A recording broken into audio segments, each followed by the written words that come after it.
Good evening to all the dignitaries present here. I, CA Nikunj Modi, is coordinating for WCM, VCM on audit quality model held by Nagpur branch of WIRC ICI. I would like to request Chairman of Nagpur branch, CA Saket Bagadia sir, to give his welcome address. Thank you so much, Nikunj. A very good evening, respected dignitaries. Learned speaker for today, CA Vijay Maniarji from Mumbai.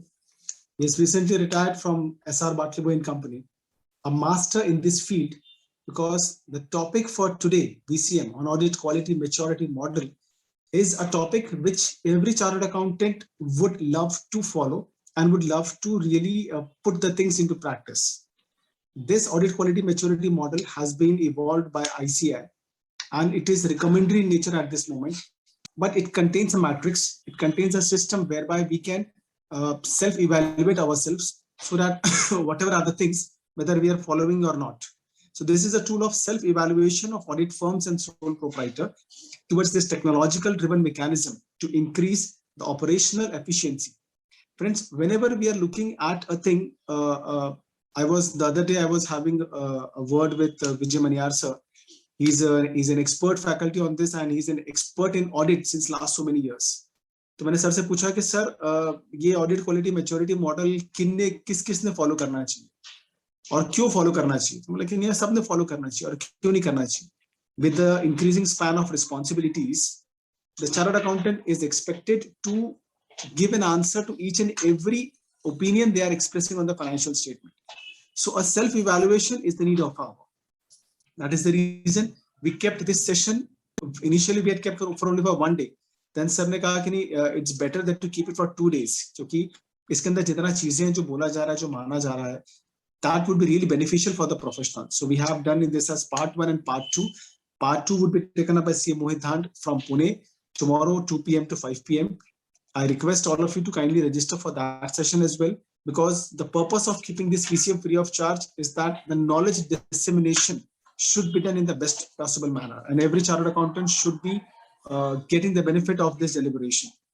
The recent development in this technology has significantly changed the way of doing the audit in these days, and therefore this focus of audit quality maturity matrix is to ensure continuous improvement of audit firms. Friends, I wish that all of you enjoy this session. I welcome Vijay Maniar sir on this occasion on behalf of Nagpur branch of WIRC ICI. I welcome all the delegates who are present in large numbers to attend this very important session. I congratulate CA Nikunj Modi for his first coordination, because a young member like him wishing that, sir, I want to do something for the branch is really good for that. Friends, about the forthcoming events, on Sunday, we are going to have a seminar on professional development and networking guidelines from 4 p.m. to 8 p.m. I request all of you to please register for the same and join the same. On 30th of December, we are going to have a VCM on code of ethics. Nowadays, this is the most important area which we need to take care of that, because we cannot just ignore on that. And then there are auditing standards which are applicable for non-corporate entities. The session is going to be addressed by Padmashri ma'am, Padmashri Prasto from on Monday, that is 28th of December. I request all of you to kindly take maximum benefit of these deliberations. I wish all of you a very, very happy Christmas in advance, and wish all of you a very happy learning. Thank you so much. Over to you, Nikunj. Now I would like to introduce CA Vijay Maniar sir. A fellow member of ICI has CA Vijay Maniar sir has over 35 years of professional experience. His work experience includes a partner in SR Bartley Boy & Company LLP since 1999 to 2021. The engagement includes engagement partner on large listed as well as unlisted corporates, including those which did capital market transaction. Listed corporates include Grasim Industries, Avenue Supermart, Aditya Birla Fashion and Retail, Shoppers Stop, Sunfoley, FDC, Excel Industries, Excel Corp Care, Aditya Birla Nuvo, Ion Exchange. Sector focused retail, pharma, chemicals, packaging, hospitality, manufacturing, real estate and others. Extensive audit committee board meeting experience, having attended more than 400 meetings. Special invitee on accounting standard boards of ICI for 2 years. Member of accounting and Auditing Committee of Bombay Chartered Accountants Society, BCAS, since past more than 15 years. Co-author of Guidance Note on Division 2 Ind AS, Schedule 3 of Companies Act 2013, Guidance Note on Revised Schedule 6 to the Companies Act 1956 for the Institute of Chartered Accountants of India, and co-author of Mandatory Accounting Standards Extract from Published Accounts for the Bombay Chartered Accountants Society. And he is a regular speaker at various forums. Now, he is a partner at Manyar and Manyar, and has done following works: set up professional practice and created infrastructure, served entrepreneurs as trusted advisors and sounding board, developed and mentored team to grow with him and serve entrepreneurs. Now I would like to request CA Vijay Manyar sir to carry forward his deliberations on the topic. Thank you.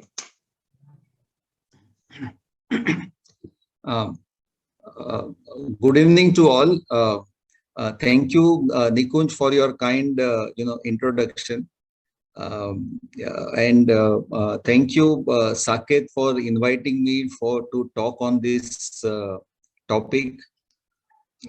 This topic is really very important for all the auditors or those in the assurance practice. Fortunately or unfortunately, the auditing, any discussion around auditing standards is considered to be a very dull discussion. If there is any accounting standard related discussions and the topics are there, you will see large number of people, gathering, because it's very exciting to discuss, what are the accounting topics, how this accounting needs to be done. And, if we find solution to the clients are also very. However, auditing standards and anything pertaining to audit, my experience is, only audit subject means people are reluctant to attend because they don't find it engaging enough. Number one. Number two is, it's there in the plain English. So if we read the auditing standards, all what is required to be done is given in the plain English, and there are no exciting and challenging times or discussions, topics which are there. However, I must, mention that what saves us as auditor is the compliance with the auditing standards.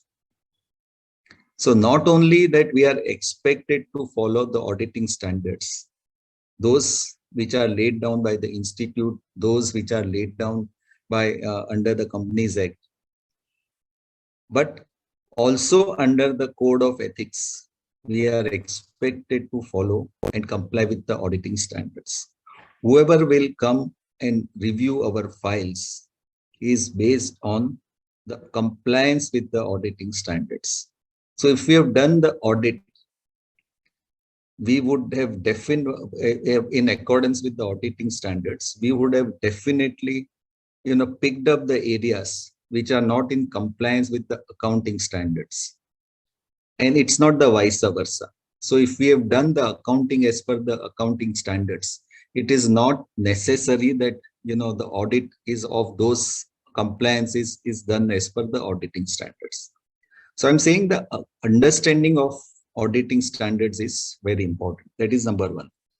Number two, in this regard, I really appreciate and compliment the institute for coming up with the maturity model. So what is this, model? So this maturity model is something which is, what is expected from us as auditors, how we should be doing the audit, what are the basis on which we will get evaluated as auditors. If there is any file which is required to be reviewed by the regulators. One good fact is, though it is a voluntary in the initial period, the guidelines which is there which will be also be those based on those guidelines. Peer review will also come and review. So peer review may do more, but at least they will at least do what is coming up in this maturity model.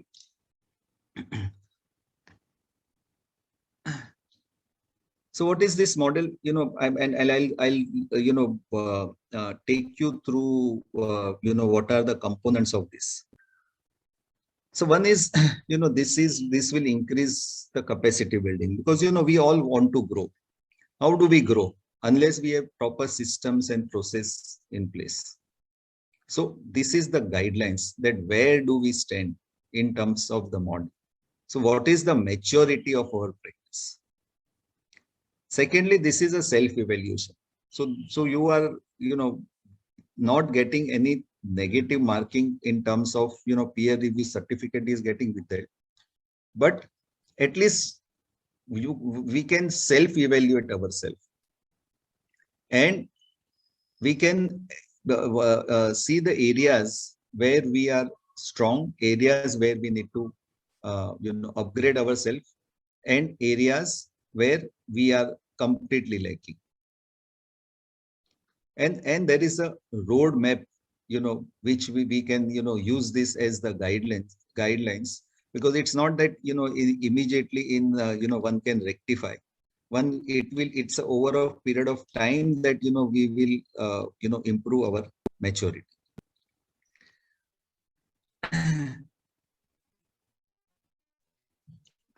This is, I'm not sure whether any other institute, probably in US, this similar maturity model is been, given as a guidance for the members to evaluate.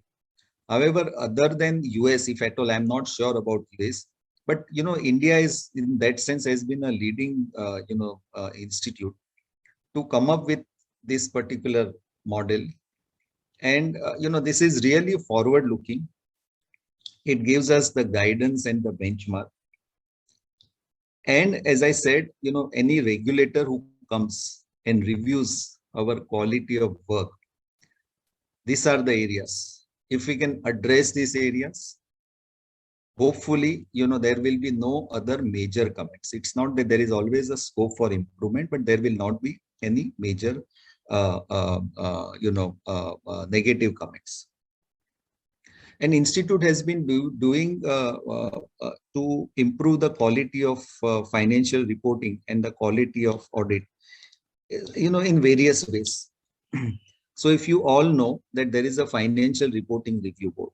Now this review board was set up sometimes in 2002, but over the period, based on the experience which the board has, they've come up with their different publications as to what are the common errors which are being made in the financial statements. So it is not the review of the file, they only review the financial statements, and based on the reading of the financial statements, that these errors are the ones which are identified and then communicated, and for the general members is what are the common errors. So there are 3 publications around this, and also this was all under Indian GAAP.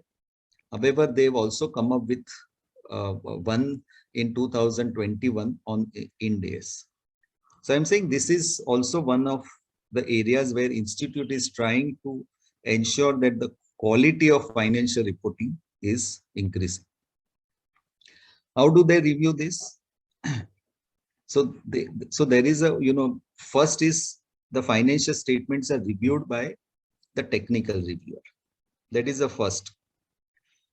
Secondly, so there is a filter which is there. So first the technical review reviews this. Then there is a group of chartered accountants. So institute will form different in the city. Those chartered accountants who have experience in auditing, large corporates, they will, come together and review those financial statements, including the comments of the technical reviewer.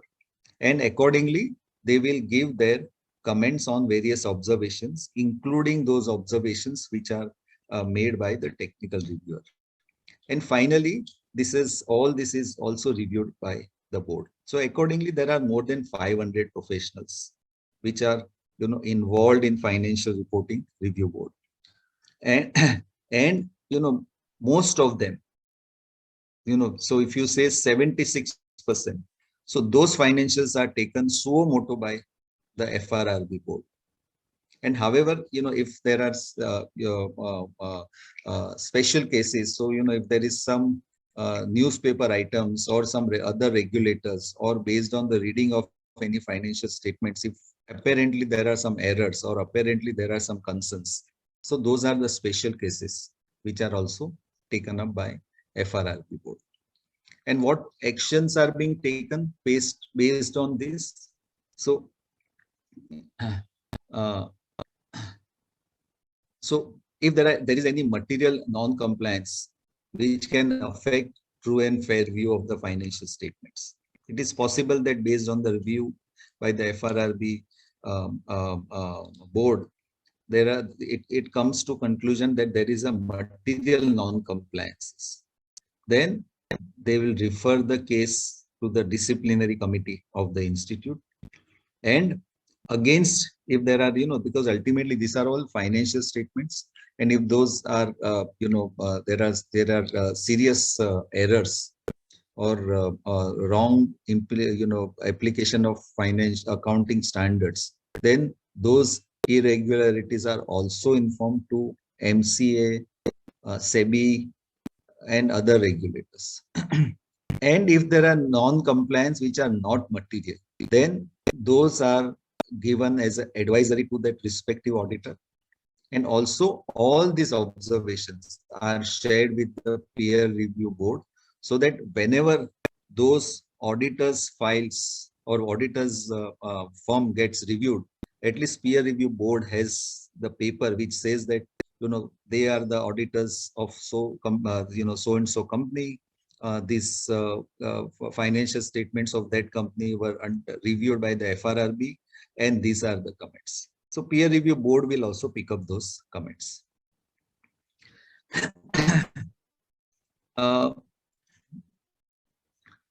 So this is the chart of suo motu and the special cases. So it has been done right from 2009-10 to 2021, and a significant portion of this is on suo motu, and also there are some special cases. What has been, so they've done around 1,000 reports in 63%.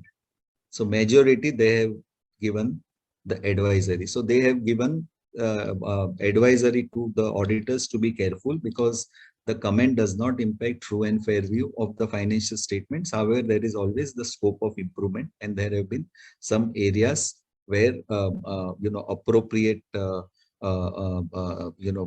application of accounting policies or reporting was not done. 17% of the cases were reported to the appropriate authority for taking action. Only 16% there were no observations, and 4% also is a part of regulatory authority, because they were forwarded to Election Commission of India. So what I'm saying is that only 16% of the cases where there were no non-compliance is observed. And in my view, this number should be significantly increased in order to have more assurance which stakeholders will put on the financial statements audited by us as auditors. These are the areas of non-compliances as far as non-compliances are considered accounting standard wise. And if you notice, areas where we should be considered as the expert are the areas where there are challenges. So number one, the maximum 18% is under Companies Act. And I see this as a concern, because Companies Act, we are expected to be expert because we are auditing companies. However, over the period, I've realized that, as auditor, we focus more on accounting standard, maximum on accounting standard, to certain extent less on auditing standards. However, knowledge of other,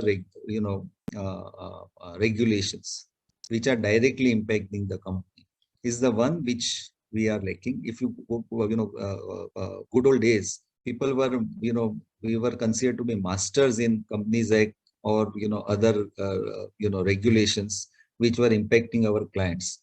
However, the complexity or the laxity on our part, I'm not sure. But, this understanding of Companies Act and its proper application is the one which I feel needs to be looked into it. Second is the CARO, which is also our reporting. But I want to, highlight on one particular aspect, which is AS3, which is cash flow. Now, cash flow is what we consider is an arithmetical exercise. It's only 1 page, 2 pages. There is no other discussions in the whole financial statements except that cash flow. And we routinely do it as a part of arithmetical exercise. So after all the financial statements are done, we say that where is the cash flow, is the totals, and it's an arithmetical exercise, as I said. However, I would say that, one of the areas we should start the audit is understanding the cash flow. Whether we are doing audit and as per the accounting standards, which are Indian GAAP, Ind AS, US GAAP, IFRS, any other GAAP. Cash flow is the cash flow, and cash flow will not change. Understanding the cash flow is one of the most important area, and we should plan our audit after understanding the cash flows. Whereas what we do is we do it after the audit is complete, and we look at it more as a arithmetical exercise.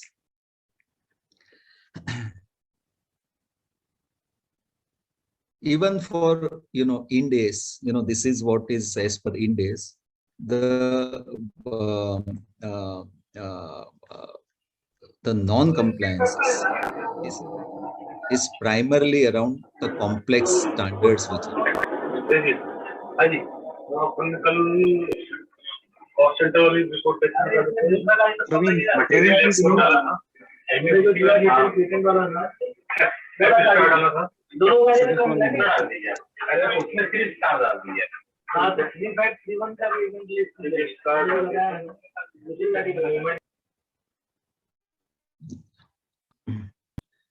So the complexity of financial instrument is evident because there are 14% on Ind AS 107 and similar percentage is there on 109.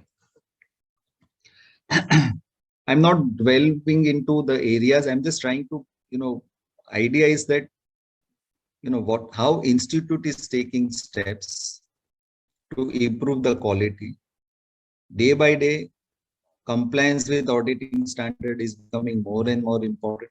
You will read, we are reading in the papers, what is happening if, regulators come and review the file, what kind of comments which are there. And this is going to increase. So it is important to safeguard ourselves. We should be very, very, mindful of the auditing standards. We should, spend equal amount of time on auditing standards, if not more than accounting standards. That's where is my, request. So there is also this quality review board, which was set up under the Act of, Parliament. And the function of quality review board was to recommend to institute for improving the quality of service. Again, the quality is important, and we'll see, hear this word through the presentation, and by quality is, important. So recommend to institute for improving the quality, review the quality of service which we are rendering as members, and guide members. So guide us as to, quality of service and adherence to the various reporting requirements. So quality review board was also formed for this. Then the NAFRA came in, and now the jurisdiction of quality review board is restricted to non-NAFRA companies, so which are private companies and other companies. So NAFRA will also come up, and NAFRA is this or more serious observations about auditing. So over the period of 2012 to 20, they have done almost about 500 reviewed cases. Generally acceptable is 34%, improvement required is 60%, and significant improvement required is 6%. So these are the areas. I think 6% is the area we should try to reduce. Similarly, if we were to look at last year, 82% as against 60% where improvement is required. 82% is where improvement is required. So I think both things would have happened. The reviewer would have become stricter. Also, the complexities of business, the expectations for compliances have increased, and hence these comments are there. The good fact is 6% has come down to 3% in 2019-20.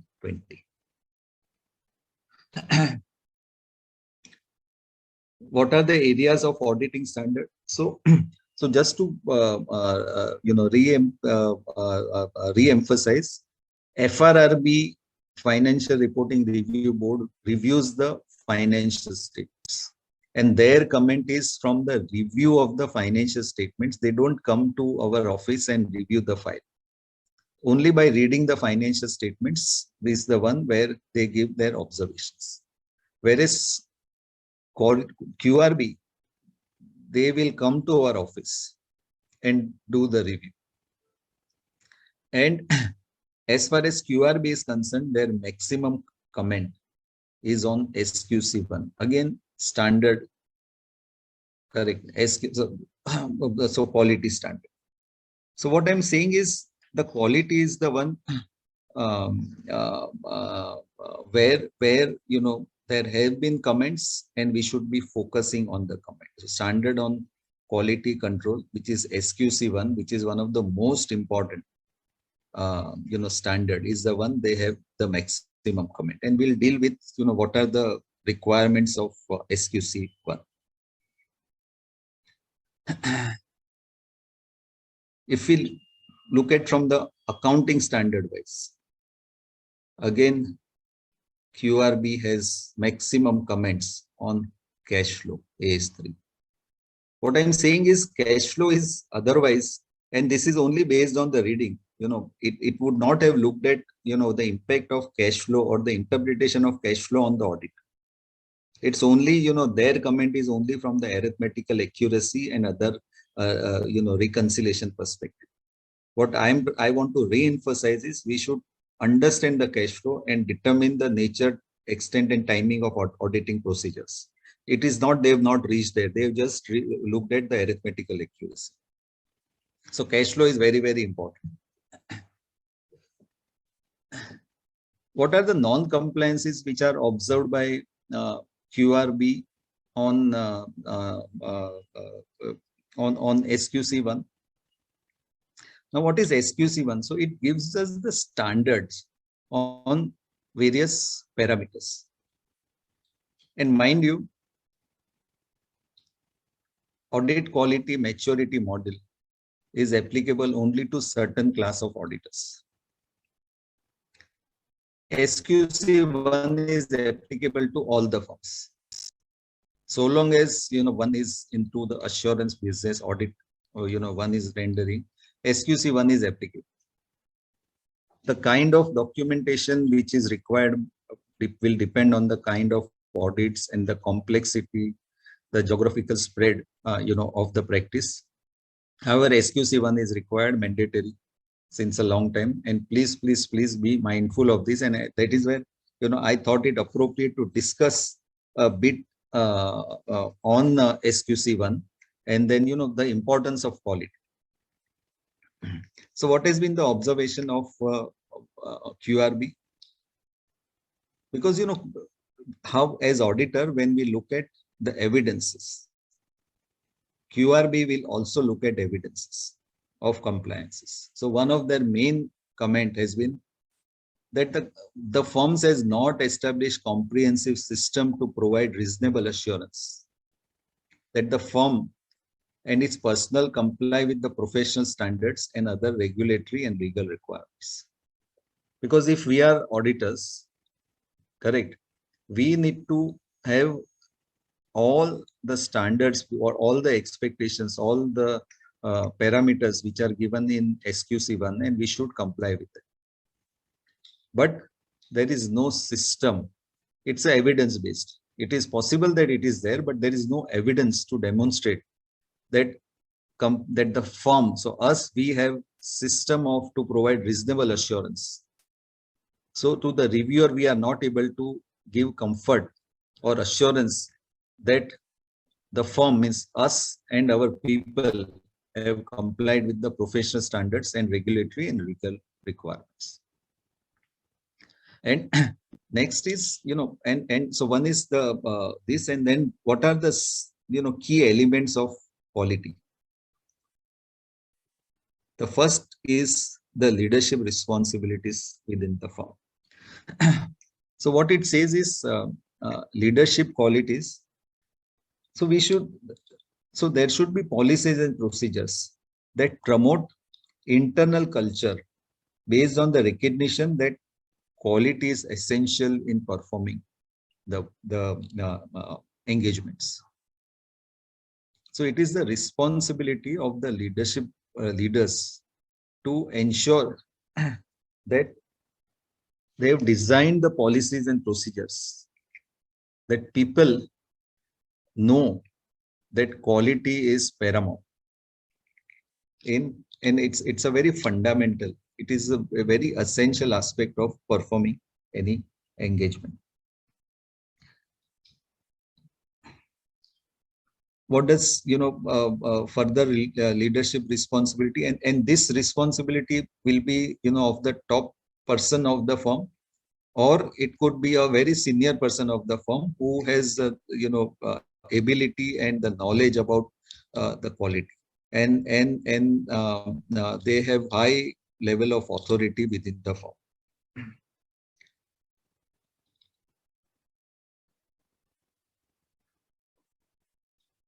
They have to ensure that all the work which is being done complies with the standards and the regulatory requirement. That is the leadership responsibility, that all the work which is being done by the firm, primarily as auditors, is as per the standards and what is the requirement. And the audit report which has been issued, because ultimately what we issue is the audit report, right? So is appropriate in the circumstances. So it is not saying that all audit reports should be qualified or unqualified, but our report should be appropriate in the circumstances. If there is a qualification required, then we should give a qualification. If it is a EOM required, then we should give a EOM. If there is no qualification required, we should not give any qualification. So they are not saying anything. They say that whatever work you have done, that work should demonstrate that the report which has been issued is in accordance with the reporting requirement. Secondly, it is our risk, it is leaders' responsibility to ensure that all the work, all the strategy which is devised by them, quality is there in the center. So quality is very fundamental. So whatever strategy, it's not that we'll not have quality. So the quality is there. So whatever strategy is adopted for growing, there is to be there. Quality should be there. Commercial consideration do not override the quality of work performed. Very, very important. So if we get more higher fees, it's not that we should not question the client. If we get lower fees, it's not that we should ignore because we are not getting paid. So we should, our quality of work, our documentation, our evidences to support our report is there because the fee is not there. So commercial consideration should not be a reference point for delivering the quality work. Also, the whole performance evaluation, right? Because including any incentives, one can't ignore quality. Quality has to be upfront in the. So it's not that somebody who gets as excellent client relationship will get promoted, or his performance evaluation will be higher. But if that person is not doing proper audit, that is ignored. So I'm saying that it is leader's responsibility to say that even for performance evaluation, quality will be very fundamental aspect. Secondly, this SQC1 is the topic by itself. I'm just trying to give some flavor of quality, what is expected. Then there is the ethical requirements. So ethical requirements will talk about, say, integrity, objectivity, professionalism, confidentiality. So these are the independence. I will deal with independence, later. But what I'm saying is that these are the ethical requirements, and what are the policies and procedures around ethical requirements, that to demonstrate that the firm and or their people have complied with the ethical requirements. As I said, I will come to independence when it comes, but I'm saying objectivity, integrity, professional care, confidentiality. All these are the very fundamental. These are all very, these are all our ethics. As what are the policies and procedures? Next is acceptance and continuation of client relationship and specific engagement. So what are the policies and procedures based on which we accept client? So do we look at the integrity of the client? Do we do the or accept any clients? Do we know who are the directors, shareholders? Are there any reason why we should not accept this audit, or we should accept this audit? Because these are very fundamental client acceptance procedure. Because once we've accepted the client, it's very difficult to wriggle out, and more so in case of listed companies with what had happened and the SEBI guidance, directive on resignation of auditors. So it's very difficult. It's all there in the pink pages as to so and so auditors have resigned. So there many times it is the acceptance procedure, which is something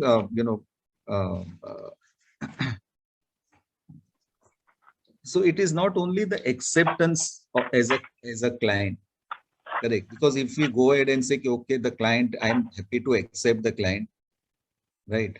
But next is, do we have the bandwidth, the competency to serve this client? Because that is very important, and this is actually, it needs to be documented as to. So for example, the company is a NBFC. So do I have anybody who understands what are the NBFC requirements, or a bank, or insurance company, or a telecom company, or a large multinational company? Do I have the competence? Do I have, if the company has significant financial instruments, do I have ability, competency within the firm to serve this? Because it's a quality is important.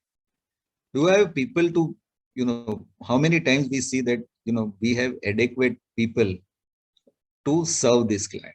So do we have people to serve? Do we have competency to serve? Do we have commitment to the ethical standards? Because will there be any independence challenge if I were to audit this client?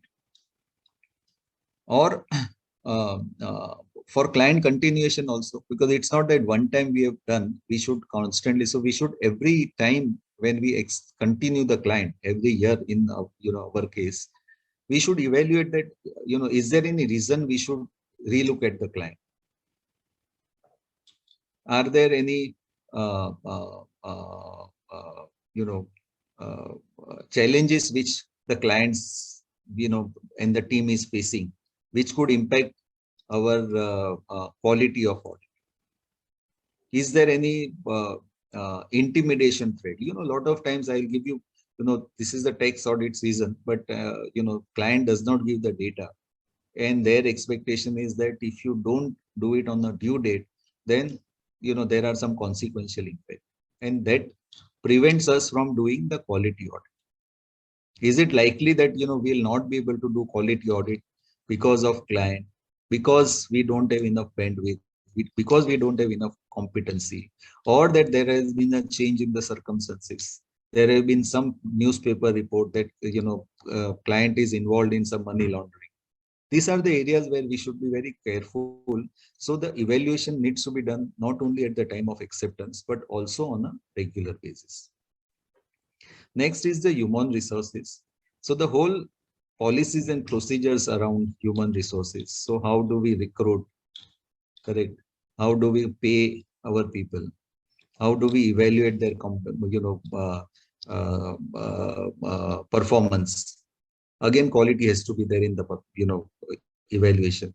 Then how do we give them career path? How do we have this counseling sessions with them so that they also grow? So what are the policies and procedures around this? I'm not saying that smaller firm needs to have extensive one.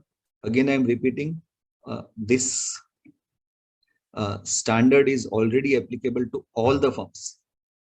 The level of policies and procedures, the complexity of policies and procedures can be lesser in terms of sole proprietor or smaller firms, and it could be very complex in case of larger firms, but it is already there. One needs to demonstrate. Next is the engagement performance. So how is the engagement planned? How the team is informed about what is to be done, how the team is guided, how the review happens, right? How the documentation is done, how before issuing audit report, how all the issues are resolved, how the files, in the larger firms, the files gets archived.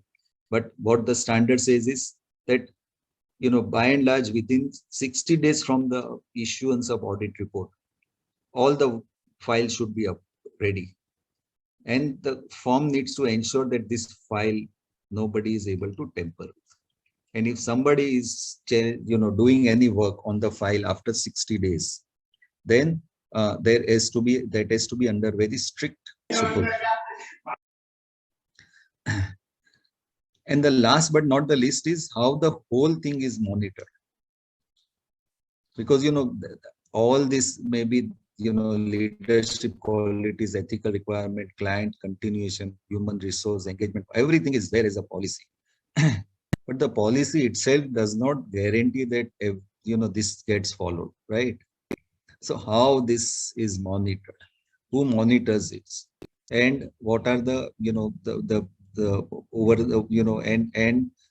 has been the observation, what action has been taken against those who have not been following. So it's a whole, as I said, SQC1 is the topic by itself. Why I want to stress on this is already applicable. I'm repeating it. This is already applicable to all. So if you are not complying with this, please, do so on a priority. There are some, few of the items which I wanted to, stress upon.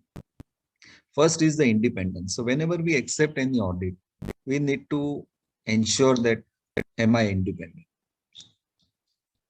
Because independence is very, very important. The whole policies should be there as to, what are the independence requirement of the firm? Because independence requirement of the firm will be as per, say, Companies Act, if I'm doing audit as per Companies Act, including Institute's Code of Ethics, if you are doing audit of any subsidiaries or a parent company of company which is listed overseas, the firm and the team also needs to comply with those requirements.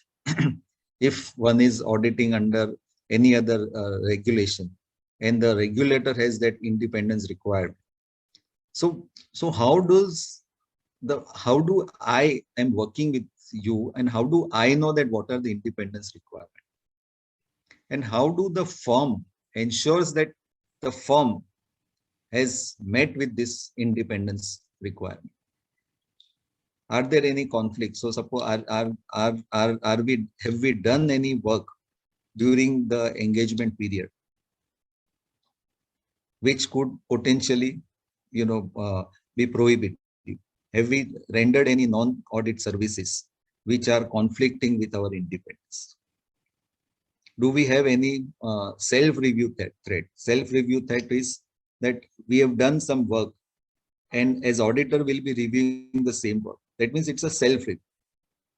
So have we done any self-review threat? So for example, if I have valued a company, as if we have valued a company, and the valuation of that company is we are reviewing as the auditor of some other company where investment is significant, number one, or that we are auditing the same company, though it cannot be done, but I'm just giving hypothetical case. So it's a self-review threat. Or are there any familiarity threats? Because if I know company, I know management for many years, it is possible that there is a familiarity threat. And if there is a familiarity threat, then I should not be involved in the audit. Somebody else should be involved in the audit. And as per the standard for the listed companies, it is 7 years. But one has to evaluate. That's a maximum period. And 7 years is as per SQC 1. If there are any other regulations, then one has to look at it. So that's the whole independence. The next is on consultation. So the consultation is, it's possible, if we are doing audit, it's possible that we may have some challenging situations. How do I consult? Consultation is one of the best, way of ensuring and getting the comfort. And the larger the firm, better is the consultation, because one will find somebody or the other in the firm who will be able to, guide and support. So the whole consultation process. The next is if there is any difference in the opinion amongst the engagement team or with the engagement quality reviewer, because certain listed companies, we need to have engagement quality reviewer who is independent of the engagement partner. And if there is any the whole process around how does the one what is the roles and responsibilities of engagement quality reviewer, how the engagement quality reviewer is involved in the audit, how engagement quality reviewer is intent is objectivity, because he is looking, engagement quality reviewer is doing it independent of the engagement partner. So he is not as involved in the audit as the engagement partner, but he ensures that the objectivity, so whatever is the judgments, estimates, how the risks have been identified, what are the approach to the risk of material misstatements, the review of the financial statements, so and any other key matters, those engagement quality reviewer is reviews, consulted, and it is ensured that all the issues identified by the engagement quality reviewer is resolved prior to the completion of prior to the sign off. So all these policies, and this has also been, the non-compliance has been observed by QRB. So what I am saying is, please focus on this, and the applicability of SQC1 is already there. Why I'm stressing on this is the importance of quality. Keeping in mind all this, so FRRB financial statements, QRB will not only look at financial statements, but also look at all the documents around this. Center for Audit Quality of the institute has come up with audit quality maturity model, and this is the first version. So it is the, this will get updated.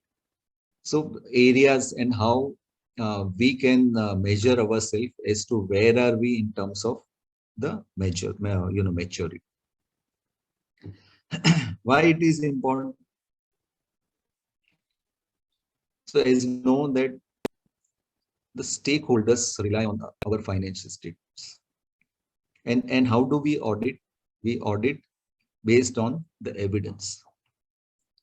However, we audit and issue opinion based on the evidence. But when somebody comes and reviews our file or audits our file, that person should also come to the similar conclusion that evidence is the one which is the quality. And this maturity model will help in enhancing that quality, because it increases the credibility of the financial statements. However, audit quality is a very complex and subjective topic. And what is expected is that this quality, based on the discussion what we'll have, it will not only improve the audit quality of the engagement or of the firm, but what is expected is the whole audit fraternity will, the quality will get improved. Again, I'm saying is this is a fantastic initiative by the institute. I'm again complimenting the team who has done it. They've taken pains. My comment will be subject to the overriding. This is, first of all, it's a fantastic initiative to be commented, and this will, get improved. My comments are there based on, those, version 1. And I'm sure that this will get addressed as and when the maturity model is, getting matured. Why is this, so we have discussed, some part of it, but why is this? I'm just trying to reinforce and consolidate as to why is this required. Because, this has been, there have been weaknesses which has been identified by, whenever somebody comes. So FRRB is there, which we discussed, or QRB is there, or peer review is there. So there have been some weaknesses which were identified. What was identified is technical standards not followed. Right. So many times, and you can read the comments which are there in all the publications, but quite a few places their comment is that those standards have not been appropriately followed, or that audit documentation is inadequate. My experience is that it is our slackness and lethargy that audit documentation is not up to the mark. We tend to spend more time. We tend to spend more time on audit. The issue is that we don't document. And again, I'm going back to my introductory remark, that time is spent on addressing the auditing issues, but we don't collect the documentation as to how we have. So we don't document how we have concluded. And the level of audit documentation, what is expected is that any experienced auditor looking at the file should come to the same conclusion. So whenever somebody documents, is that documents enough evidence that somebody who is independent of audit, who is not involved in the audit, will come to the same conclusion as we have reached? If answer is yes, then we have adequate documentation. If answer is no, then we do not have.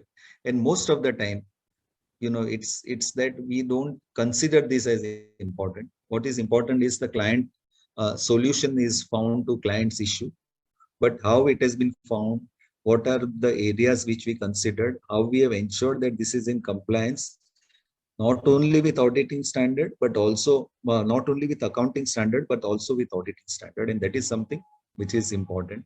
How we have come to conclusion in our report, the basis on which we are reporting on each and every item in the audit report is the one where, there is adequate documentation which is required. Lot of times we don't take management representation letter because it comes for signing at the last moment. It's not that management is refusing to sign. It's that we are not considering this management letter as representation letter is important enough, critical enough. The what should be there is, unless management representation is there, we should not be signed, and it should be done on the same day on which we should be signed. There are some mandatory requirements which are there for those charged with governance. Some communication. We communicate verbally. We don't document. We don't document it in writing and send it. We might be meeting them, talking to them more often, but we are lazy in writing and sending it to them formally. And these are the comments. Or that what we discussed about this quality review manual. So the whole policies and procedures around the quality is was lacking, and hence it was found it appropriate to develop the roadmap to upgrade the whole auditors to upgrade their skills of not only skills but also the documentation. As to, again, I'm saying not documented is not done. Follow that motto that somebody else, some experienced auditor reviewing the documentation should come to the same conclusion. So think about it as the independent person, because this is how the independent peer reviewer regulator will come and review.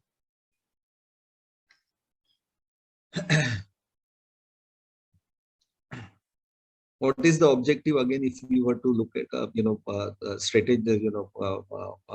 strategize this, so is to encourage key stakeholders to explore ways to improve audit quality. Because if we improve the audit quality, not only that we are doing what is expected to be done from us, but we are also giving more credibility to the financial statements which we have signed. Raise awareness of key elements of audit quality, because it is there, we know it, but as I said, we don't follow it because nobody is bothered about it, and we don't get paid for documenting that time, so we ignore this. And this will, if we focus, because on auditing, if we have right documentation, it may take a longer time, but the kind of information which will be there on our file, this will have a greater dialogue amongst all the stakeholders. So be it company, be it us as auditors, be it be the regulators or any other reviewer, this will encourage, and everybody wants to increase the credibility of, because they want to place more reliance on the financial statement. So how do we increase the credibility of financial statements? In nutshell, what what is expected, as we I'm just reinforcing, this is compliance with the laws and regulations. So when we say true and fair, we are saying it is in compliance with the laws and regulations. So whichever is if we are doing it under Companies Act or RBI, IRDA, any other, so it is the work is performed in compliance with what is expected.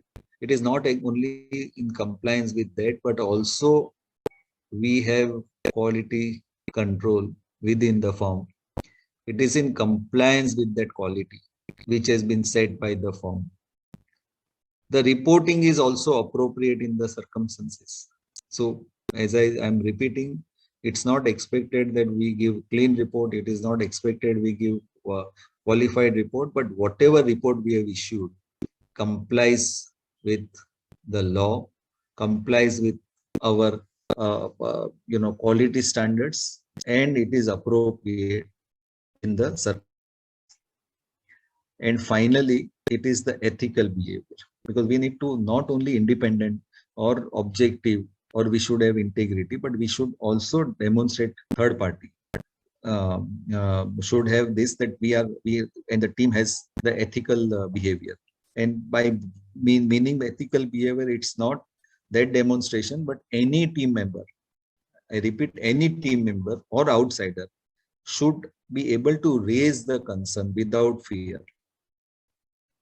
Or, if there are issues, if they're raising concern, we should try to address those concerns rather than, suppress them. And this is what is, as per IAASB is what is,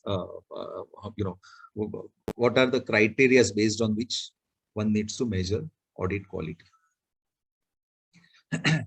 Let's jump into the exact audit quality. What are the criteria?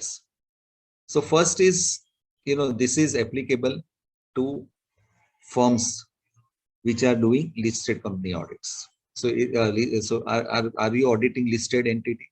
Then it is applicable to you. It is voluntary. But if you are auditing banks or other cooperative, other than cooperative banks, then it is applicable.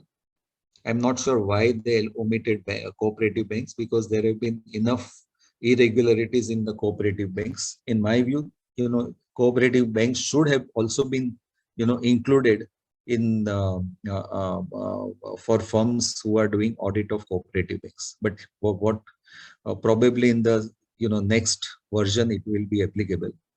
But banks other than cooperative banks, except multi-state cooperative banks, it is applicable to insurance companies.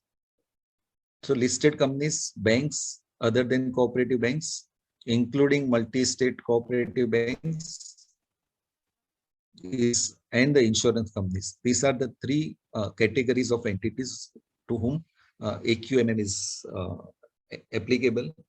However, if you are doing only branch audits, then this, you are not covered. My question is, and my recommendation would be that also some public interest entities should be covered.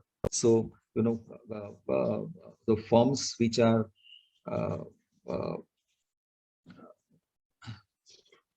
so the firms which are auditing borrowing from, say, banks, so it is above certain size, in my view, should be included. So in my view, cooperative banks should be included, and the firms which are auditing the borrowers up to some threshold limit should also be covered as a part of AQMM.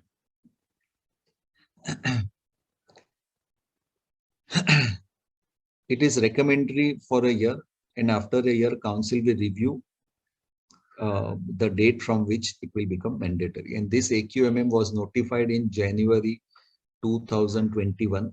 So probably January 2022, or immediately thereafter, as the new council will get inducted, probably this will get again evaluated.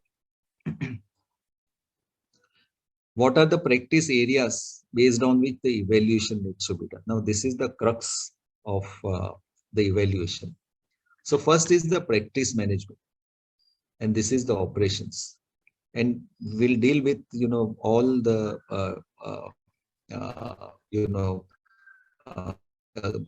area, correct, and what are the different categories where the evaluation needs to be done. But all the practice management, the total score, so maximum score one can have is 280, and one is to evaluate where the score is, where one, it's a voluntary evaluation. And as I said, we'll look at each and every criteria. So first is the practice management, which is operations. The other is the human resource, which has 240 points maximum score. And the third one is strategic, functional, which has 80 points. So total, there are 600 maximum possible points which a firm can have for, and this needs to be evaluated, correct? And this is the basis. And how the categorization will happen is, if you have up to 25% in each section, which is each of this section, if you have 25%, then you are a level 1 firm, which indicates that the firm is a nascent stage and will have to take immediate steps to upgrade its competency or will be left lagging behind. So if you are, 25%, up to 25% in each of these, then immediate corrective action needs to be taken. If you are 25 to 50% in each of the section, then you are level 2 firm, which indicates that the firm has made some progress, will have to develop further to reach the highest level of maturity. So here also steps needs to be taken. It is, in my view, should be immediate, because one is auditing listed companies, and peer reviewer and others will also come and review this. So up to 50% one has to take immediate steps for to upgrade.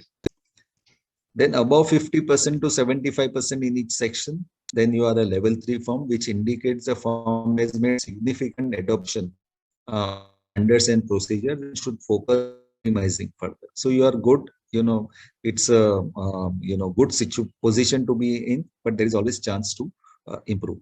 And if you have 75% in each section, then it means that has made a significant adoption of accounting standard and procedures and should stay focused on leadership in all areas. So level 4 is the ideal. Level 3 is a good position to be in, and there is always scope for improvement. Level 1 and level 2 is the one where one needs to be take immediate corrective steps.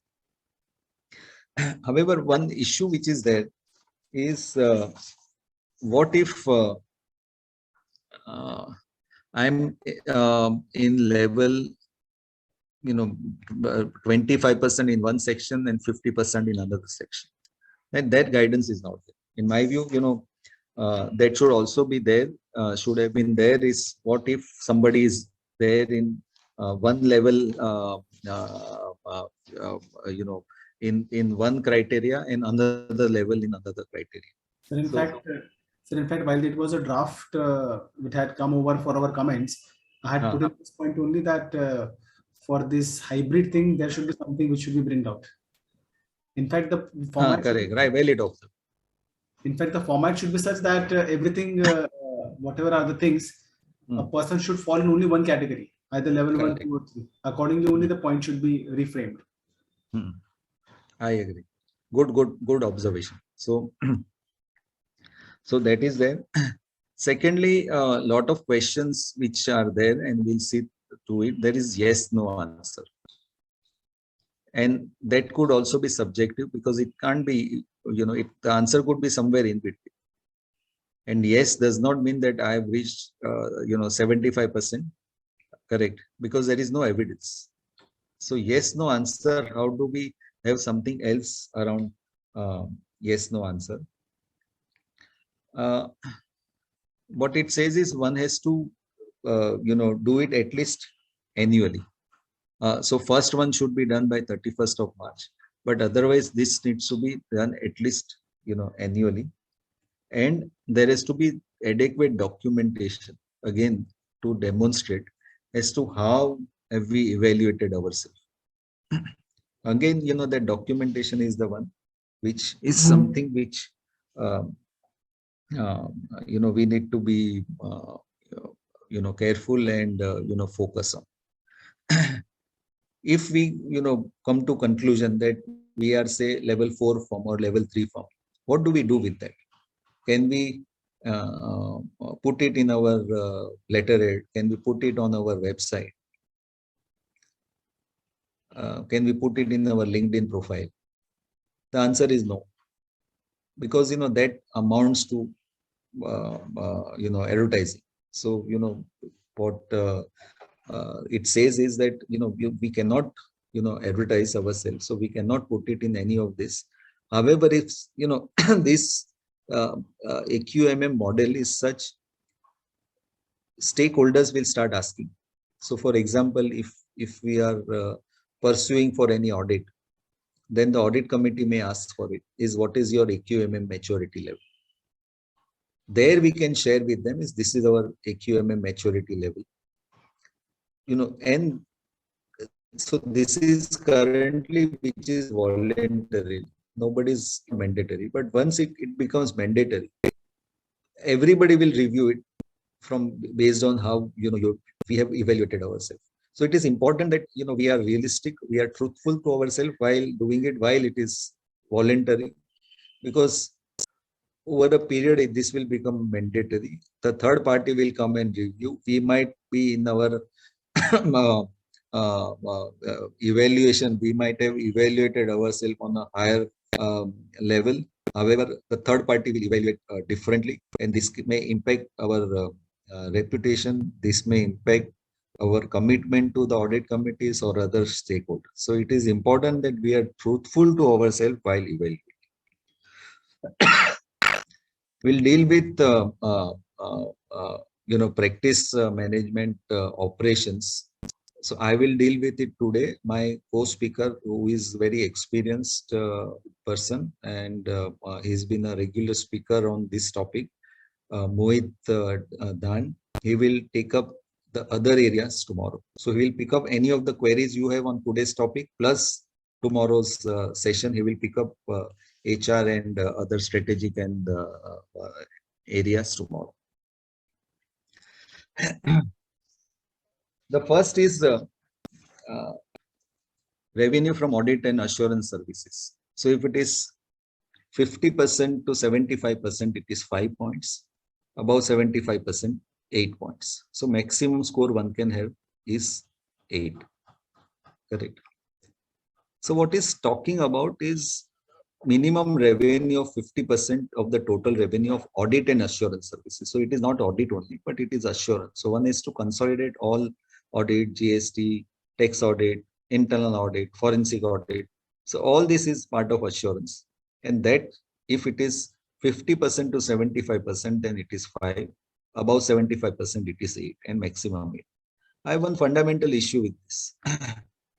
Is I may have less than 50%. Why it should my revenue from assurance is the one which determines what is the quality of audit I'm doing. So quality of audit can be done even if I have, say, only 25% revenue. And I very much better, but does it that my evaluation will be on lower side? So that is one thing which I'm not sure why it is only audit or assurance focus firm gets higher marking based on this. Secondly, there is an exception, because this 50% is which is consistently withstand for a period of 3 years. However, if applies only in case of acquisition of another firm or a group of professionals. So if the firm has acquired any another firm or group of professionals, then this criteria may be relaxed.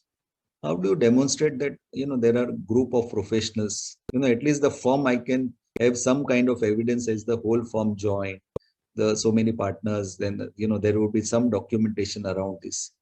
But how do we demonstrate that I've acquired some group of professionals? We CAs and the firms, and we were just discussing before. We are constantly growing. In case of growth, and I may recruit say 10 CAs because I need people. I've got new work because of RBI mandate on audit rotation. Will it amount that I've acquired group of professionals? So I'm not sure. So that clarity is not. So as I said, my first comment is that it should not be restricted to more than 50%. So the marking should not be higher if the revenue from assurance services is 50% or more. And secondly, how do we define the group of professionals which has been acquired?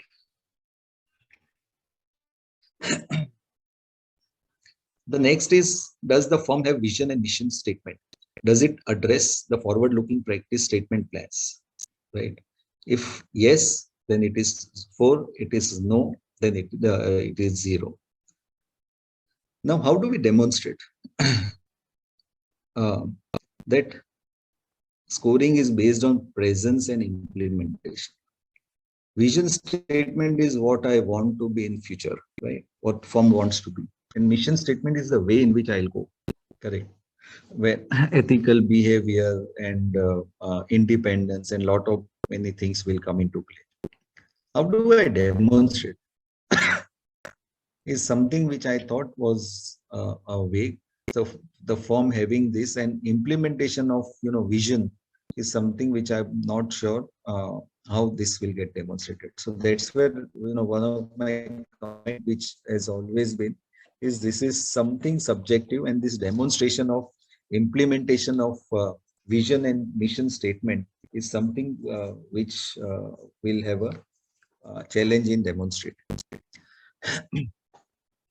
The third is presence of audit manuals containing firm's methodology that ensures compliance with auditing standards and implementation thereof.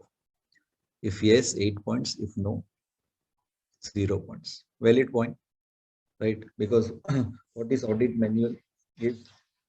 What are the policies and procedures to be followed for auditing? What will peer reviewer will come and ask is, where is your manual? Most of the firm this exists. However, as we always like the proper documentation, because we don't spend time in collating. So there is that dedicated effort which will be required to demonstrate that we have the audit manual. Again, why I have stressed on SQC1 is SQC1 will have all. The next availability of standard formats relevant to audit quality, like letter of engagement, representation letter, significant work papers, reports and implementation thereof. If yes, 8. If no, 0. We have this, right? The issue is that, most of the time we have this standard letter of engagement. We have standard letter of representation. We have standard reports. Probably significant work papers may not be standard.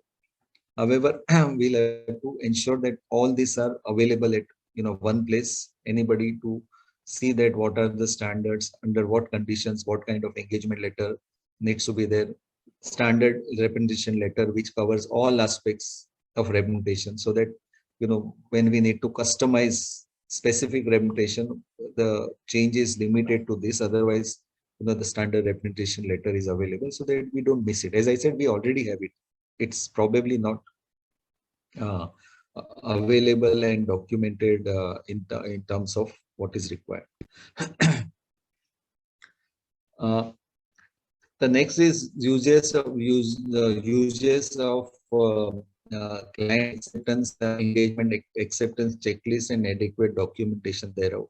We discussed that client acceptance, integrity, competency internally, capability, competency, independence, right? Acceptance and continuation. That is something we already have. It means we already have it in our mind. It's not formally documented, but it is important that any new client, what is the background check we have done? Who are the directors? Who are the shareholders? Are we independent of this? Suppose we are doing some internal audit of one of the subsidiaries. How do we ensure that that subsidiaries we are conflicted? Will we resign? What are the issues? So I'm saying the whole independence piece. So the whole client acceptance, engagement acceptance, and continuation checklist makes us efficient. We do it. It needs to be formalized. So one-time effort, but recurring time will get significantly reduced. So next is, as I said, independence on all. We have looked at, we discussed in SQC1 what is the self-interest threat. Familiarity threat also we discussed. Intimidation threat also we discussed. Self-review threat we discussed. conflict of interest. Correct. So if we are accepting any audit where there is a conflict of interest, so we may have a financial relationship, we may have a business relationship. Correct. So all this, so that evaluation, the independence, our independence is very, very fundamental. If we are not independent, we can't accept, or we need to resign from something else. So please ensure that independence. If we are independent, not independent, though we have done all the audit as standard, which gets demonstrated, our audit report has no value. The next is, does the firm maintain and use engagement, withdrawal, rejection policy template? So, so it's not only acceptance, but areas where we will not accept.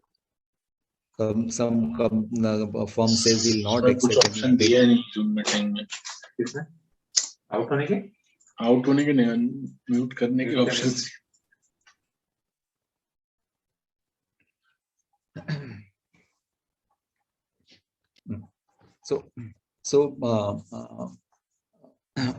suppose after accepting the engagement, if we feel that we have got more information, and that information based on which it is difficult to continue as auditors. What are the policies? What are the templates? How the consultation happens? There could be regulatory requirement? How, so the whole piece, these are the difficult conversations. But so long as there is a policy that helps us in ensuring that we follow that policy. So as I said, for all this, if you have it, then yes. If we don't have it, it is no. I'm not sure the completeness of this.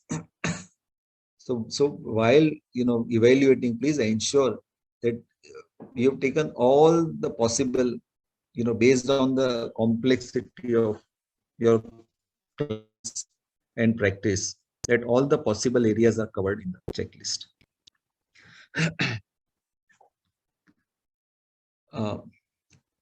So it's not only those checklists, but availability and use of standard checklists in the performance of audit for compliance with accounting and auditing standards. Correct. And I would say that my experience is checklist is normally filled by the junior most member of the firm, of the team. So our first year article must be doing it, and the same he may, she may be, may have understood the requirements, may not have understood the requirements. However, based on her confirmation that the audit will get signed off, normally the checklist and the compliances are filled by the senior member of the audit.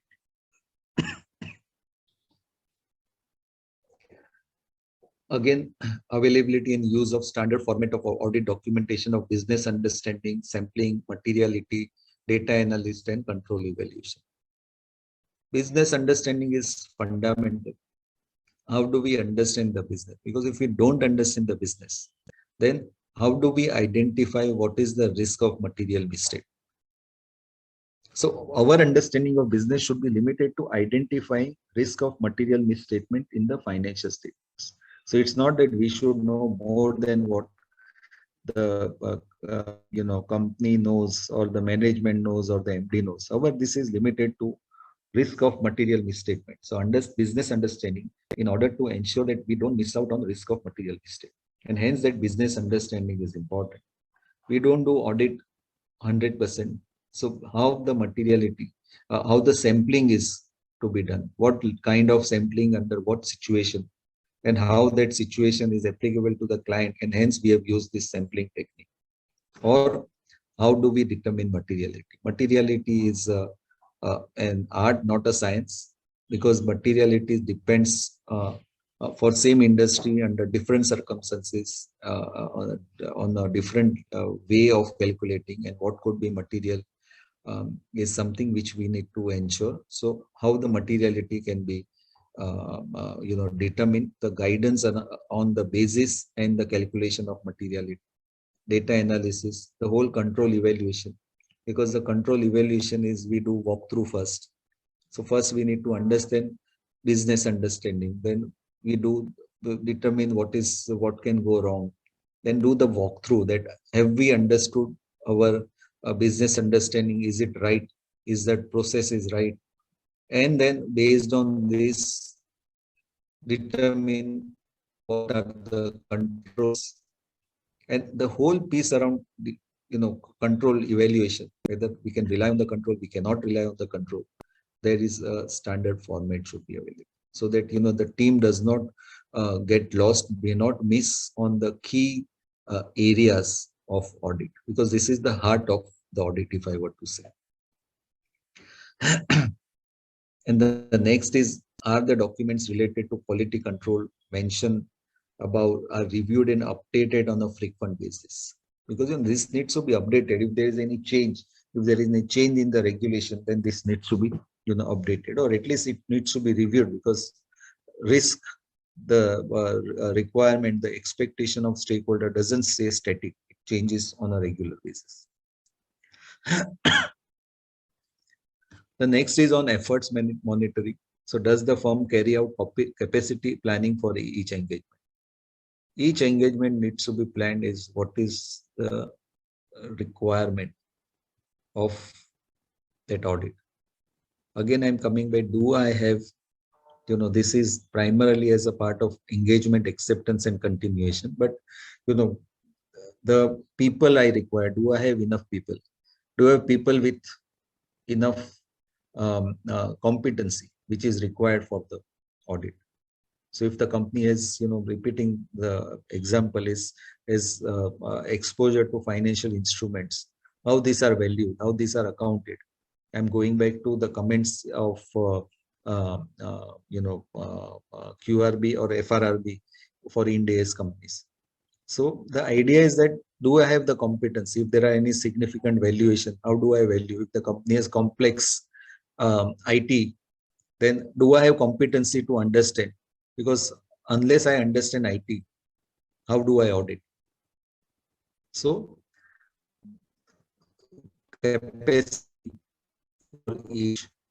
and then when these efforts will be required.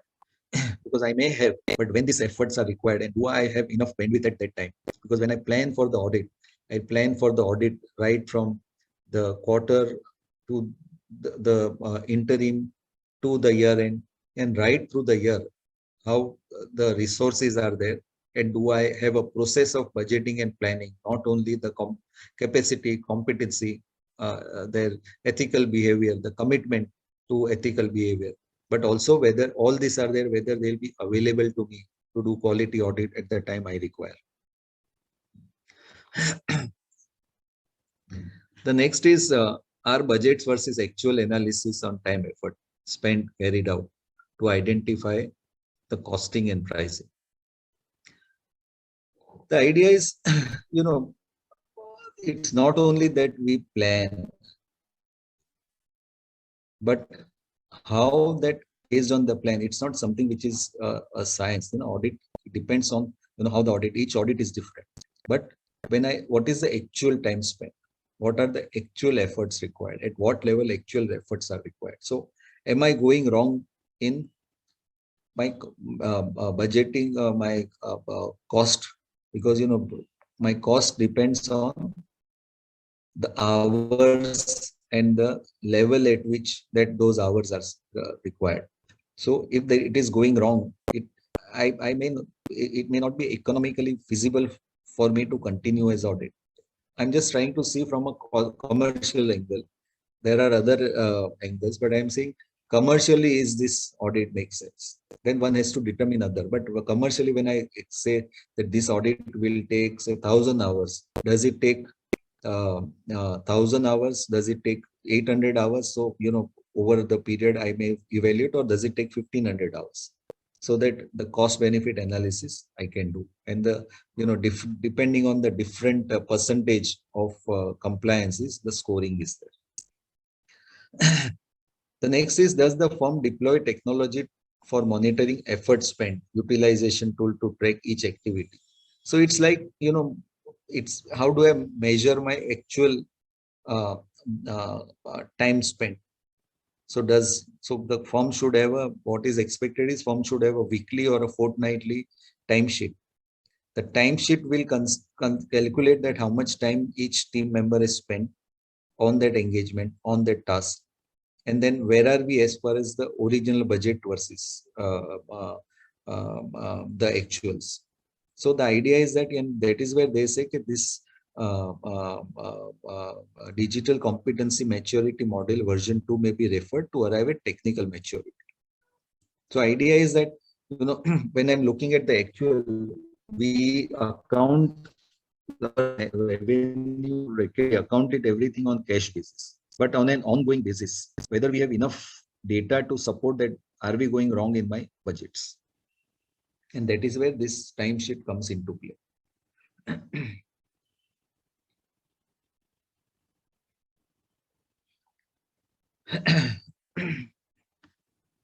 The next is, does the firm have partner review, quality review for all audit assignments, and is there a document of time spent for review of all the engagements? As I said, we spend time, we spend probably more time, but we don't document. So the is that how it is demonstrated that if the engagement is say 1,000 hours, what is the expected time which the partner will spend on the engagement? And if you know, what is the time which the engagement quality reviewer will spend on the engagement? And is there a demonstration? Because what is the demonstration that the partner has reviewed? What is the demonstration that engagement quality reviewer has reviewed? It's primarily based on the time spent. So if they've spent n number of hours, but it is not demonstrated in terms of the timesheet, then you know, the reviewer will come and say that there is not adequate supervision of the engagement. So hence the idea is that please plan it, ensure that engagement quality reviewer also, you know, does it, and ensure that all this is done on a timely basis. So it should not be done on a backdated basis. It should be done on a timely basis, because that is what is the expectation of the peer reviewer, regulatory reviewer, is that have you spent the time when the decision was taken? Did you spend enough time on that decision? When the conclusion was there, did you spend all? So right from the planning till the execution to the conclusion, the time should be spent over the period. And the total engagements having concluded to be satisfactory as per the quality review versus number of engagements quality review. So it is here the scoring is based on, because it is all that we may say that we have done it, but as the reviewer, quality reviewer, so the one who is, it may be internal, it may be external, but the one who is doing our quality review, do they have any comment? And on how many engagements has the quality reviewer has reviewed the files and come to conclusion that the work which we have done is within the quality requirement? So if yes, so up to 10% only, then it is 0 point.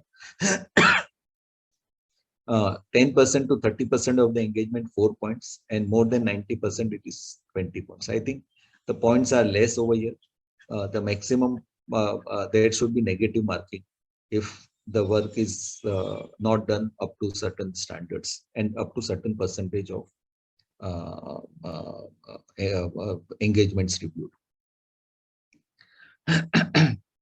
The next is number of engagements without finding by ICAI committee of ICAI regulators that require significant improvements. So again, we saw FRRB, we saw QRB, and probably now NAFRA. So if there are engagements without finding by the regulators, then there are points. 10 to 30% is 4 points, more than 30% up to 50% is 8 points, and maximum 20 points, so on and so forth. Documentation of the firm in accordance with SQC1. So it is a very subjective matter. So what it says is, for the purpose of documentation in the critical areas of ethical requirements, client acceptance and continuation, client relationship, and specific engagements and engagement performance, 6 points. And for the presence of documentation in the areas of leadership qualities for the firm, within the firm, human resources and monitoring is 6 points. We discussed all these points, what are required in the earlier topic on SQC1, but I feel SQC1 should be given more importance. The next is, does the firm have accounting and auditing resources in the form of soft copies of archives, question answer, firm thought leadership, a dedicated shared technical desk? If yes, 8. If no, 0. See, a lot of times, we are talking about complex audits, and there has to be a experience sharing, knowledge sharing, and if there are senior partners, then there should be knowledge sharing to the clients, to the outside. So, and that's where the thought leadership comes into play. And if I need any support, if engagement teams needs any technical support, then is there a technical desk? So the idea is that one is the resources. So how do bare technical materials are available in the soft copy? So accounting standard, auditing standard, companies act, guidance notes, how those are available so that there is easy cross-reference, EAC opinions, correct, any other guidance, SEBI guidelines, and RBI, IRDA. So all this, where they are available. Then if there are any issues which were faced and what was the firm's view around those issues, without, confidentiality is also one of the ethical requirements. So without divulging the confidentiality of the client on that how that issue was handled. So what was the issue and how this got handled, so that if anybody wants to refer to them as a knowledge update or comes to as similar issues, that can be referred. Or that if there is any other consultation on a technical matter anybody wants to do, then there is a technical desk available. So if all this is yes, then 8 points, no, then 0. I'm not sure again, how each of this marking, will be there. So again, it gets into subjective. Is there appropriate time spent on understanding business risk assessment and planning the engagement? How the risk have been mitigated through performance of audit procedures? If yes, 12. If no, 0. Fundamental. We discussed this about in the template and the risk assessment. What I feel is we spend more time in execution, but less time in planning. So we should spend more time in planning and understanding the business, identifying the risk assessment. So if you were to ask me, if we are doing any of the listed company audits for March 22, all these tasks should have been completed, including the walkthrough and some of the control testing. How many of you have done? How many of us have done? So idea is that, and hence then all this is planning. So we should spend, because we spend more time in execution but less time in planning. We just send the team ke aap audit kar lo, junior member bank reconciliation kar lo. But the idea is that how do everybody sits under one place and determines that what are the business understanding, what are the risks, have we missed on any risk, what are the fraud risks, how are we going to approach that fraud risk? And hence this aspect is important.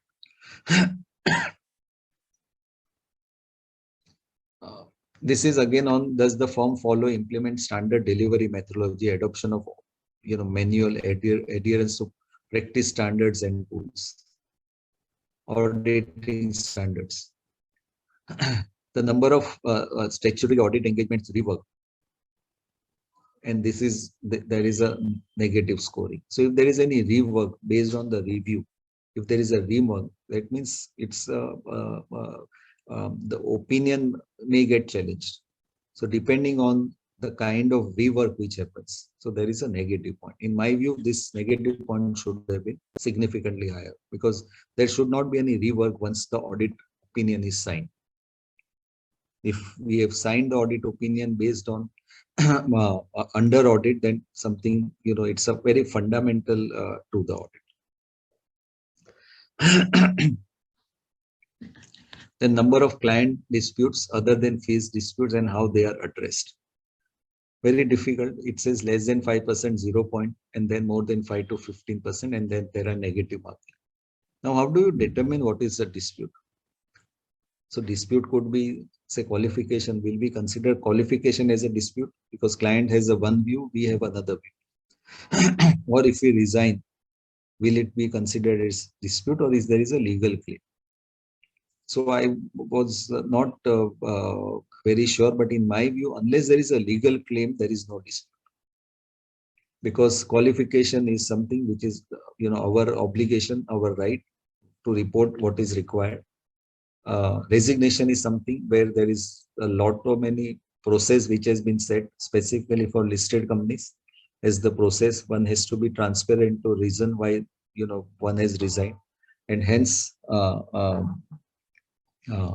this is something where the legal action has been taken by the client should be considered. Are the timing of interactions with the management planned in such a way that integrates with auditors' requirements so that audit timelines can be met? So review of frequency of backlog engagements agreed upon, not commence work in progress. This is fundamental. This is required by the auditing standards of communication. We meet regularly. We should meet to the clients. So for all the time, we should have some kind of planning meetings, but all this needs to be documented. With those charged with governance, we also, say that, what will be our focus areas of audit? How are we going to audit? And these are the mandatory communications which are there. I think that is something, and this helps us in becoming efficient. This is not only requirement of the auditing standard, but it helps us in becoming, efficient, because otherwise all the work will come at one go, but planning, execution happens over the period.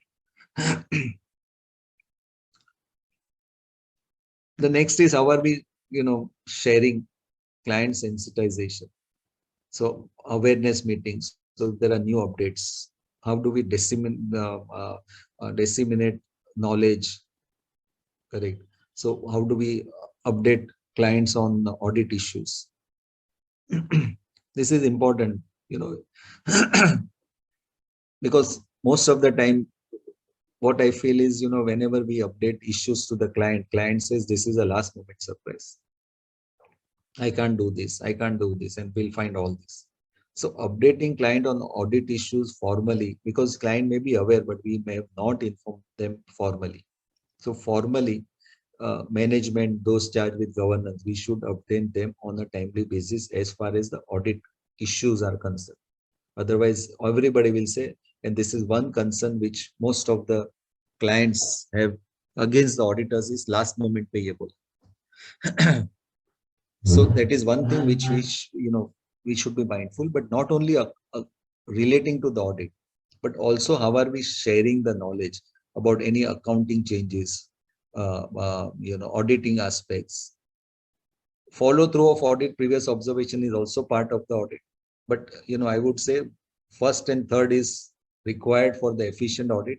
Second one is good to do, because your client should know that we are expert, we understand, we are not, what are the implications of new requirements on your audit? What are our obligations? What are the changes in the auditing requirement? Monitoring planned hours versus actual hours across the engagement is the focus on and this is the monetary mechanism. We discussed this, planned hours versus actual hours, and this is, each one has 8 points. Digital auditor, lot of audits now will move to digital audit, and all the digital spokes interact with each other, and how do we understand? Again, my question has been, if we are doing any audit which is which is complex technology, how do we understand this?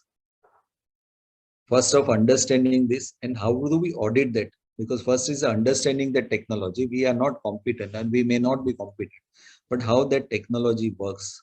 How do we rely on the technology? How do we ensure that the technology has proper IT general controls, proper access controls, proper program change controls, which are effective and reliable, and that it is functioning the manner in which it is expected, and the application controls are also effective. So first is on this.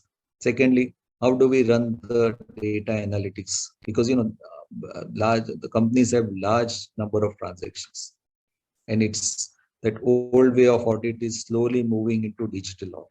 So how do we analyze the data? How do we train people? Blockchain will change the way we do the audit. So idea is that from client server now everything is on cloud. So the way client operates has undergone significant change, and we need to understand this at least to the extent that it impacts our audit. So that the whole technology piece is something which is, and this also is a topic by itself. Here, there is very milder words, because there is a yes no, but the level of advancement of that technology may have undergone a significant change. But here the question answer is only yes no, whether video conferencing facility adopted. Now when it was done, probably this was not frequently used, but post COVID and the lockdown, probably video conferencing is done across all the firms, all the clients. But the firm use only licensed operating system and software? Does it have own email domain? Correct. If yes, then 4 points. If no, then 0. Use of antivirus and malware protection. Now, there has been significant discussion focus on cyber security.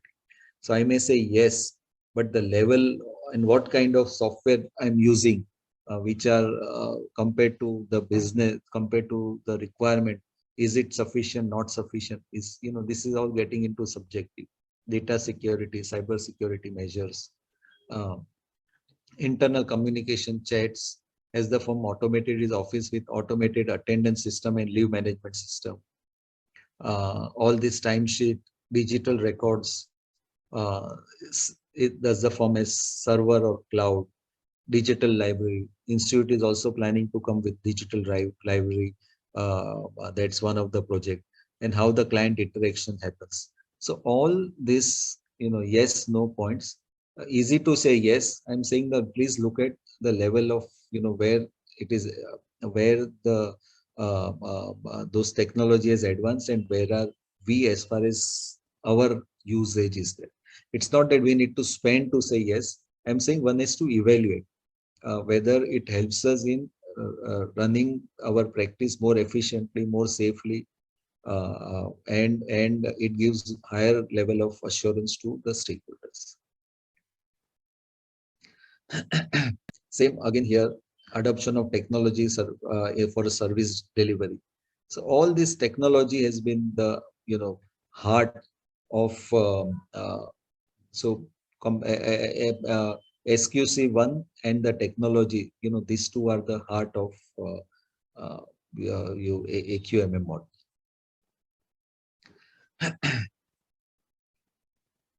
The next is, are we dependent too much on a client? So whether the client-wise revenue is in compliance with the code of ethics.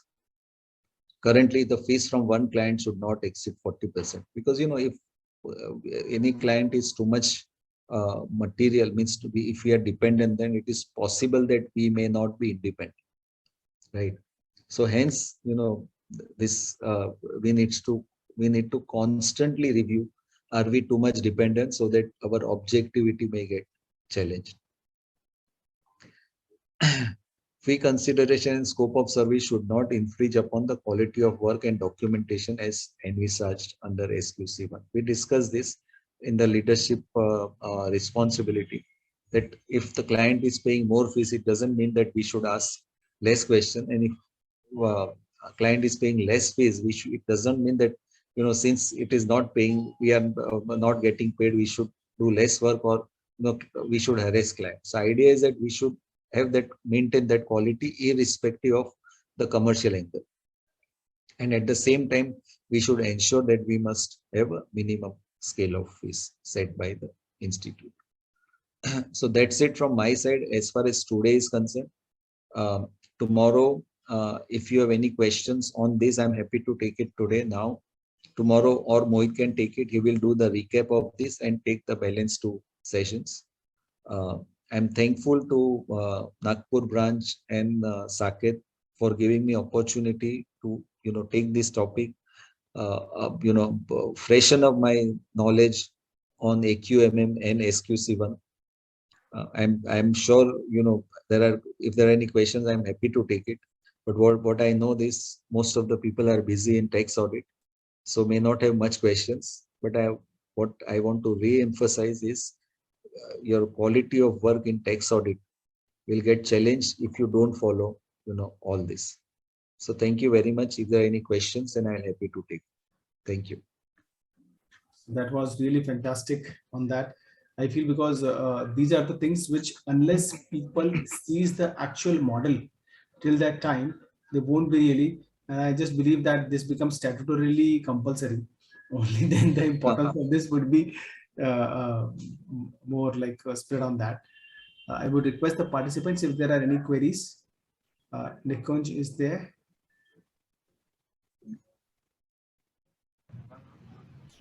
If there are any queries of the members that can be taken. Friends, I understand this is something which is really different, because what we are really like doing the practice is that we are obtaining the management representation letter from the client, saying that everything what is said is true and correct. Whatever he says is right, and we are relying on whatever he is submitting on that. But here, this is a self-evaluation. So really a thing which is needed for all of us. So if there are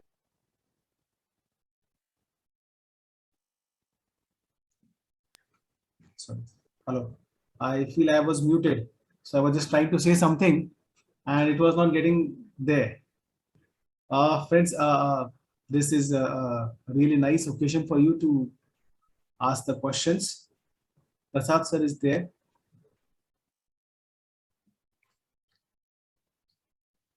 This self-evaluation tool everybody is required to follow, because management representation letter लेना तो आसान है, लेकिन ये self-evaluation tool को follow करना would be really good. Like I feel for even the peer review जो firms का होने वाला है या हो रहा है, उनके लिए भी sir, if I'm not wrong, this would be like a cross check. Yes, yes. So I think they will take, this is a joint project, so that both these are complemented. So peer reviewer will review actually this. They will look at what has been the observations, how these criteria have been fulfilled. That is one area which they may take in. They take more areas, but at least these are the minimum areas they'll pick it up. Right. I have got some query from Rahul Agarwal that can we get PPT over an email? Yes, Rahul, you can definitely get a PPT. All those who wish to get the PPT can mail at nagpur@ici.org. We will share you the PPT. Would request Vijay sir kindly share the PPT so that the members get benefited by these deliberations. Yeah. But sir, in fact, this draft is also available on ici.org website. Draft of? The draft of this audit quality maturity model. Yes, yes. Yeah. That is also available. Because EQMM and then SQC, linking with SQC, both the things are the things of 22, I feel now. Correct. I agree. As I said, which SQC1 is already there. We are not, and expectations are different. Earlier, people, it was fine. Now expectations are different. We've been reading many things against the auditors, and unless we demonstrate that what we have done and there is adequate documentation. So I think SQC1 and AQMM is something which is which will help us in improving the quality, demonstrating that justifying our conclusions for the report. Right, sir, we will be covering IQMC also tomorrow. Okay. Because we have purposely divided this into two parts, as what Vijay sir said, so that the maximum benefit can be extracted and it can be studied in detail. Sure. So I believe that there are no queries as such. So on behalf of Team Nagpur branch, I extend my sincere thanks to Vijay sir, because sir, this has been a really important field which we need to do our practice into. So thank you so much, and thanks to all the participants for getting this knowledge based on that. Yeah. And I'll be happy to, because in virtual it's difficult to gauge the audience's reaction. But if there is any feedback mechanism, I'll be happy to take, because as I said, I don't know, it was a mono talk. If it is two-way, then one can gauge that am I going on the right way, right path, something I could change, or I was completely off. So I think that piece of, if you have any mechanism, I would be happy to take that feedback. I can give you that, sir, because I have studied this draft. I have studied this draft, so therefore I understand that the things which have been covered has been covered in completely and detailed one. So a really nice one on that, sir. Thank you. Thank you so much, sir. Thank you. As we end this meeting for all. Yeah. Thank you. Thank you so much. Thank you. End meeting, sir. Yeah. Thank you.